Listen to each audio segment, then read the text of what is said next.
네, 오늘은 시편 71편인데 어제 말씀에 이어서 오늘 또 하나님을 어떤 기억해야 할 것, 그러니까 공고한 상황에 오늘 말씀의 끝부분에 나와 있는 것처럼 나를 모해하려는 자들, 나를 내 영혼을 해하려는 자들, 그런 자들의 어떤 폭력이나 또 위압이 내게 몰려올 때 다급한 순간에 우리가 그 상황에서 똑같이 같이 흥분하고 완전히 그냥 감정적으로 폭발해서 그 문제를 해결하지 않고 그런 상황에서 벗어나기 위해서는 하나님을 기억해야 된다. 하나님 말씀을 기억해야 된다라는 거예요. 근데 그렇게 하기 위해서 우리가 할 수 있는 것은 기도와 예배죠. 그래야만 내 이 감정을 순화시킬 수 있고 내 복받쳐 오르는 어떤 이런 폭발할 것 같은 또 흥분해서 뭔가 일을 저지를 것 같은 이런 것들을 다스릴 수 있다라는 거예요. 그래서 이런 것들을 이제 기념식, 기억하는 노래, 기억을 위한 노래. 그래서 기념식에서 인도자를 통해서 부르는 노래라고 그렇게 제목을 붙였다고 생각해 볼 수가 있겠습니다. 오늘 말씀도 내가 하나님께 피하겠다 그래야 됩니다. 그 순간에 같이 똑같이 하면 그 속된 말로 그냥 개싸움 되는 거고요. 다 죽는 거예요, 다. 그런데 그때 마음의 중심을 딱 잡고 하나님을 떠올리면서 하나님께 피하는 거예요. 그러니까 물리적으로 내가 그 상황을, 현장을 벗어나서 예배당에 와서 거룩한 곳에 와서 기도하고 예배함으로도 가능하고 또 영적으로도 마찬가지. 그 순간에 그 상황에서 벗어날 수 없다면 그 상황에서도 내 영혼 속에서 하나님을 찾고 하나님을 의지하는 겁니다. 하나님, 내가 주님께 피합니다. 내가 하나님을 나의 피난처로 삼습니다. 주의 의로 나를 건지소서. 그러니까 자꾸 못된 마음, 나쁜 마음, 격한 마음 올라올 때 그 속에 가라앉아 있는 선한 마음을, 의로운 마음을 일으켜 세워야 돼요. 그래서 저 불의한 어떤 상황 앞에서 의의 하나님, 주님의 의로 나를 건져 주십시오. 보호해 주십시오. 나는 다 불의하게 나아가는 상황 속에서도 나는 내 마음에 하나님을 의지하여 하나님을 기억함으로써 의를 지키겠다는 그런 다짐, 그런 결단이라고 할 수 있어요. 이게 이런 삶을 살기 때문에 그런 사람을 우리가 의인이라고 합니다. 성경에서 의인은 바로 그런 사람이에요. 늘 하나님을 바라보고 하나님의 의를 쫓아가기 때문에 내 마음속에 다른 것들이 일어나지 않고 내 속에 하나님의 의를 끌어내기 때문에 우리를 의인이라고 하는 거예요. 내 자체가 의롭지 않습니다. 하나님께로부터 의를 받아서 하나님께로부터 의를 끌어올려서 퍼올려서 그것을 의지하고 나아갈 때 내가 의로워질 수 있는 거예요. 그런 의미에서 하나님은 항상 내가 피하여 숨는 바위이시다라고 고백하고 있어요. 이게 얼마나 든든한 느낌을 줍니까? 나의 반석이시고 나의 요새시다라고 고백합니다. 이 내용들이 다 이와 같이 흘러가고 있는데 악인의 손, 불의한 자, 흉악한 자의 장중에서 주는 나의 소망이 되십니다 라고 그렇게 얘기합니다. 어떻게 보면 인생이라는 것을 긍정적으로 밝게도 볼 수 있지만 또 어찌 보면 인생이 항상 우리 주위에는 악인들이 존재하고 그 악인이 우리가 생각하는 악인이 아니에요. 악한 존재가 존재해요. 그리고 나한테 해를 끼치고 피해를 주는 존재들이 늘 있습니다. 근데 그런 것들을 바라보면 살 소망이 없죠. 재미도 없고 희망도 없고. 그런데 늘 우리를 창조하시고 또 정의로 의로 온 세상을 섭리하시는 하나님이 있어서 숨을 쉴 수가 있고 하나님을 있어서 희망을 가질 수가 있게 되는 거예요. 지금 우리의 인생들 또 우리나라에 돌아가는 일도 하나님의 우리는 의를 정의로우신 하나님을 믿어야 됩니다. 때가 되면 상처가 나서 골마 터지는 부분들도 또 지나면은 다 상처가 아물고 새살이 돋습니다. 그런 것처럼 이게 바르게 또 정치하는 사람들도 그 마음속에 의를 자꾸 퍼올려야 돼요. 정의로움을. 그래서 지금의 이 불의한 상황을 혼란한 상황을 의로 바로잡아 가야 되는, 치유해서 새살이 돋게 해야 된다고 생각이 듭니다. 그러니까 이런 것을 이렇게 살아가는 삶을 신앙이라고 하고 우리는 그걸 기독교 신앙이라고 그렇게 명명을 하는 것이죠. 여러분들이 하나님을 제대로 잘 섬기면 여러분이 더 수준 높아지고 더 성숙해질 수가 있어요. 그러니까 하나님 믿어라. 내가 왜 하나님을 믿냐? 믿어야 될 이유를 말해봐라. 필요성을 말해봐라. 그러지만은 그렇게 말하는 그 사람도 스스로를 통제하지 못해요. 자기가 자기의 의지와 자기의 이성으로 얼마든지 컨트롤할 수 있다라고 하지만 어느 정도 할 뿐이지 사실은 자기도 자기를 마음대로 못합니다. 예를 들어 옛날에 한 교수님이 계셨는데 교수다 보니까 이성적이고 신이 어디 있느냐, 내가 바르게 살면 된다라고 했는데 딸이 불치병이 걸렸어요. 그러니까 하나님을 찾게 되더라는 거예요. 하나님을. 누구도 도와줄 수 없어요. 자기가 아무리 공부를 많이 하고 또 의술이 아무리 뛰어나도 안 되는 거예요. 거기에서 인간의 한계, 연약함, 이성의 한계, 그러면서 무너지는 자기 자신을 보면서 자기도 자기 마음을 마음대로 못하는 그런 연약한 존재라는 걸 알면서 결국 하나님께 자신의 삶을 의탁하게 되었다라는 것이죠. 바로 그거예요. 하나님을 믿으라는 것은 좋은 권유예요. 그래서 복음을 전하는 겁니다. 복음이에요. 하나님을 의지하고 하나님께 의탁하고 하나님을 믿고 살아봐라. 그러면은 이런 상황 속에서도 우리가 소망을 가질 수 있다. 그리고 무너지지 않는다. 흔들리지 않을 수 있다라는 걸 알기 때문에 그렇죠.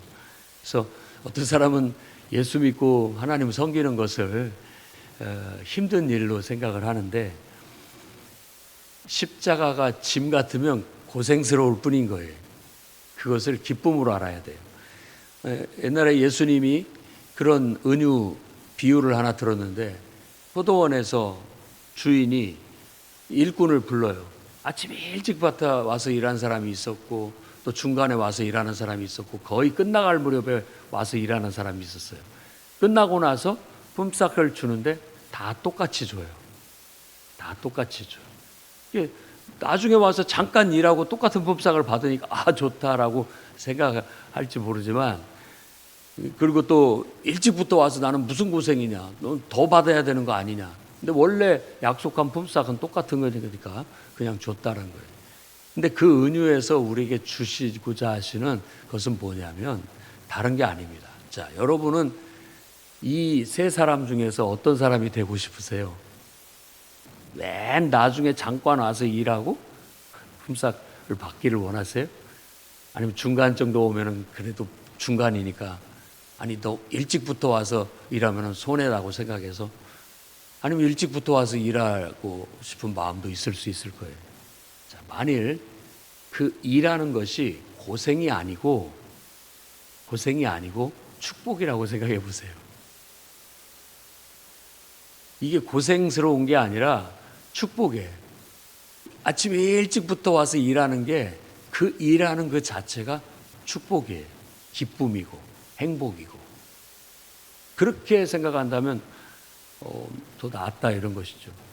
아주 초호화, 아주 너무 아름다운 곳에 여행을 10일 동안 할 수 있어요. 여러분들은 하루만 가서 여행하실 거예요? 중간에 가서 여행하실 거예요? 처음부터 가서 하실 거예요? 그런 느낌이라 이런 얘기죠. 그러니까 하나님을 믿는 것은 이 축복된 거예요. 빨리 믿으면 빨리 믿을수록 좋은 거다 이런 얘기죠. 왜? 하나님을 알고 하나님 안에서 내가 하나님과 함께하는 삶을 살 수 있다는 것은 축복이고 행복이기 때문에. 그러면서 우리가 인생이라는 걸 겪어나가는데 이 세상은 어찌됐든지 고장난 것 같고 뭔가 잘못된 것 같아서 늘 악이 존재하고 늘 뭔가가 우리에게 시험처럼 와 닿았습니다. 그럴 때 우리는 혼자서 그것을 해결해 나가지 않고 하나님을 의지해서 하나님과 함께 그 문제를 다루면서 헤쳐나가는 것 자체, 그것도 기쁨이라고 볼 수 있는 것이죠. 그래서 성숙한 성도들은 하나님과 함께 고생하는 것도 기쁨이고 행복이고 또 함께하는 그 즐거움을 알기 때문에 인생 자체를 기쁨으로 알고 축복으로 압니다. 여러분과 제가 그런 믿음을 가질 수 있기를 바랍니다. 이분은 지금 인생을 오래 산 어떻게 보면 노년에 이르렀다라고도 해석해 볼 수가 있습니다. 지금 9절과 8절에 늙을 때 나를 버리지 마시고 또 8절에도 하나님 내가 늙어 백발이 될 때에도 나를 버리지 마시며 라고 그렇게 얘기합니다. 늙어가고 있거나 이제 지금 노년에 이르른 사람의 고백이라고 할 수 있겠어요.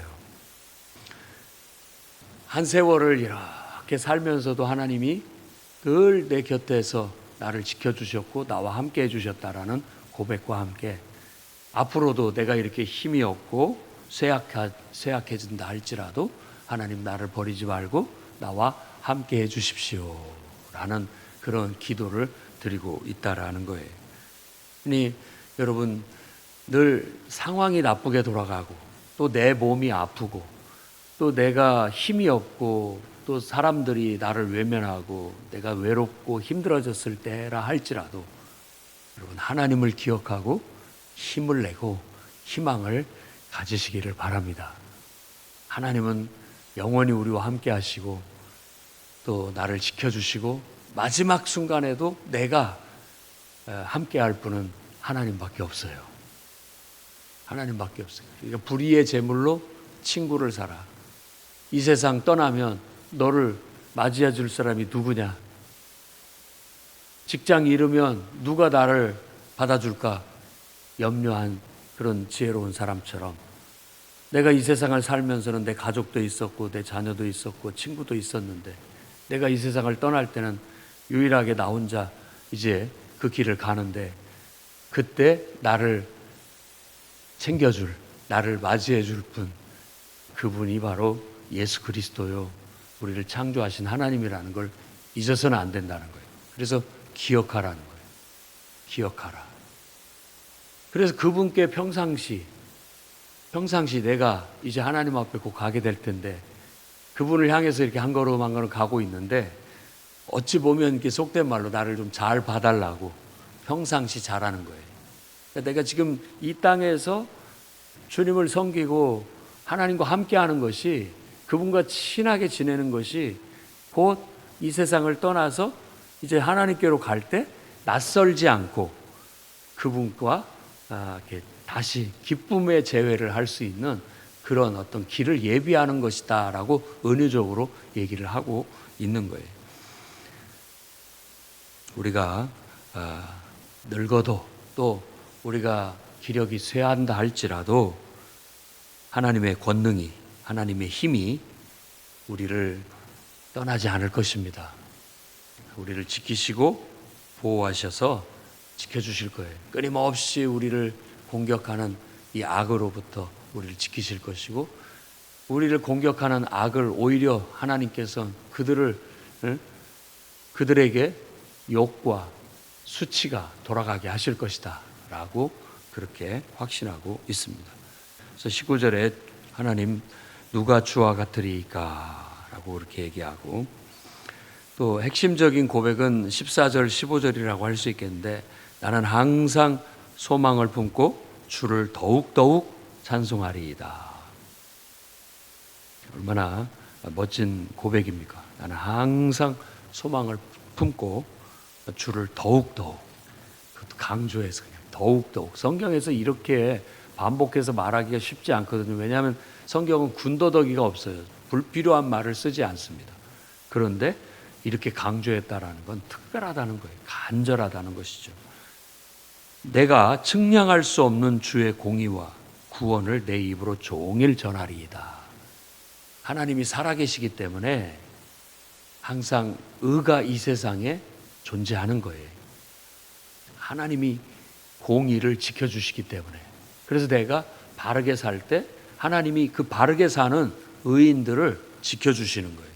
그래서 의인들이 결국은 살아남고 악인들이 수치와 욕을 먹고 사라진다라는 것이 하나님의 섭리고 정의예요. 그러니 그런 하나님을 믿어야 되겠어요. 지금 정치인들이나 국민들도 그런 하나님을 꼭 믿고 하나님께서 반드시 바로잡아 주신다. 바른 길로 가고 바른 생각하고 바른 법대로 하나님 뜻대로 살면 내가 욕먹을 일 없다. 지금 내가 욕먹어도 나를 욕해도 언젠가는 밝혀진다. 언젠가는 하나님이 나를 인정해 주실 것이다 라는 믿음을 가져야 됩니다. 20절 말씀에 우리에게 여러 가지 심한 고난을 보이신 주께서 우리를 다시 살리시며 땅 깊은 곳에서 다시 이끌어 올리시리라. 반드시 그런 날이 옵니다. 와요. 그분은 정의의 하나님이에요. 의의 하나님이에요. 그렇기 때문에 정말 하나님 앞에 바른 길로 나아가면 하나님이 보호하시고 끝내 하나님이 높여주신다라는 믿음을 갖고 불의하게 악으로 치닫으면서 의인들을 공격하고 욕하는 자들은 오히려 그들이 욕을 먹고 수치를 당하고 결국 버림을 당하고 사라지게 될 것이다 라는 겁니다. 그래서 21절 말씀에 나를 더욱 창대하게 하시고 돌이키사 나를 위로하소서. 하나님 결국은 의인들을 바르게 사는 사람들을 창대하게 해주실 것이고 위로하시게 될 겁니다. 그러니 우리는 의로우신 하나님을 찬양하고 또 그분의 성실하심, 그분은 성실하셔요. 그러니까 늘 변함없이 우리를 사랑하시고 변함없이 이 세상을 의로 통치하시고 섭리하시고 악을 멸하시고 의를 복주시는 그런 분인 거예요. 그런 일을 하시는 분은 그분은 기죽는 일도 없고 게을러 그렇게 하시는 일도 없고 새벽에 해가 돋듯 항상 일정하게 변함없이 그 성실하심으로 온 인류를 다 돌아보고 계세요. 그래서 하나님의 그 크심을 알고 하나님의 그 오묘하신 섭리를 깨닫고 그분의 은총 아래 여러분을 의탁하고 믿음으로 오늘 또 바른 길 걸어 나아가시기를 주의 이름으로 축원합니다. 기도하겠습니다. 거룩하신 주님, 태어나서부터 지금까지 하나님의 사랑이 있어 하나님의 의가 있어 온 세상이 지탱하고 지금까지 온전히 나아올 수 있었음을 고백합니다. 주여, 오늘도 악한 세상 속에서 하나님께 피하오니 주의 의로 우리를 지켜주시고 보호하여 주시옵소서. 늘 하나님께 소망을 두고 더욱더욱 하나님을 예배하고 찬양하며 나아갑니다. 측량할 수 없는 주의 공의와 측량할 수 없는 주님의 그 성실하심을 우리에게 보여주셔서 우리가 하나님을 의지하여 힘을 얻고 오늘도 꿋꿋하고 당당하게 바른 길을 걸어갈 수 있도록 붙잡아 주옵소서. 예수님 이름으로 기도드립니다.